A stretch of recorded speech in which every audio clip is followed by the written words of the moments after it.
Здравейте, аз съм дългогодишен футболен фен. За щастие мога да кажа, че пряко не ми се е налагало да оказвам първа помощ или да наблюдавам такъв тип физическо насилие или пострадали.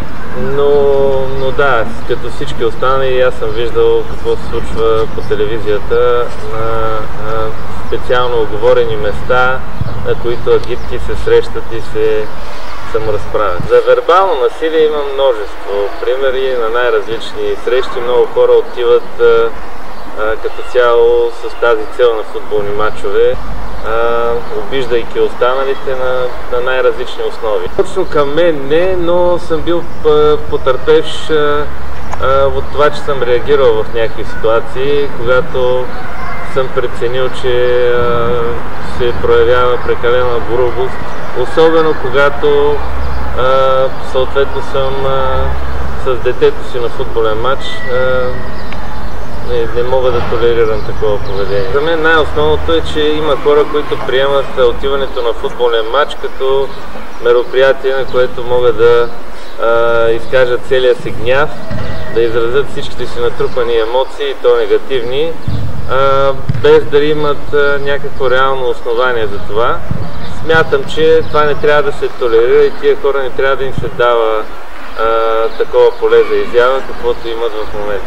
Забелязал съм изключително много вербално насилие, заплахи, обиди, неща, които не са насочени единствено и само към футболистите на терена, към съдии, ами понякога и помежду феновете, което мен лично ме отблъсква по някакъв начин. В последните години на повечето мачове, на които съм ходил, винаги има такива прояви. Ще ми се, ако може нещо да направим, да ги понамалим. Може би имаше един такъв случай на матч, на който беше от европейските клубни турнири, на който имаше груби реакции, на които и аз по някакъв начин реагирах, тъй като бях с детето си.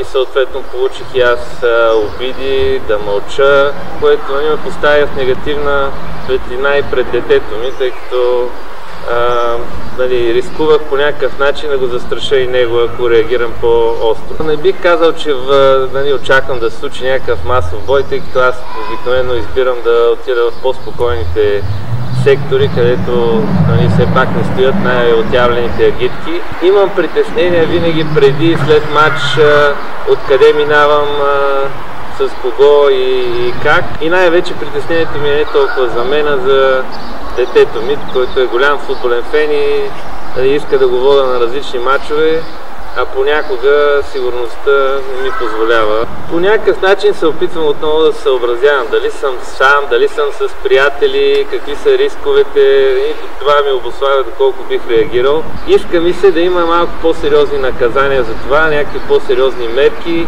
Може би при нас на Балканите такъв темжаници, има повече хумор, но истината е, че промяна би станала чрез като мене да отиват на мачове с децата си, и тия деца да виждат там един хубав пример, едни хубави думи, а не идват и тези допълнителни активности. Имаме чудесни примери за състезания, които се случват във всякакви почивки, за допълнителни организации, фенски, които имат изяви по време на самите срещи.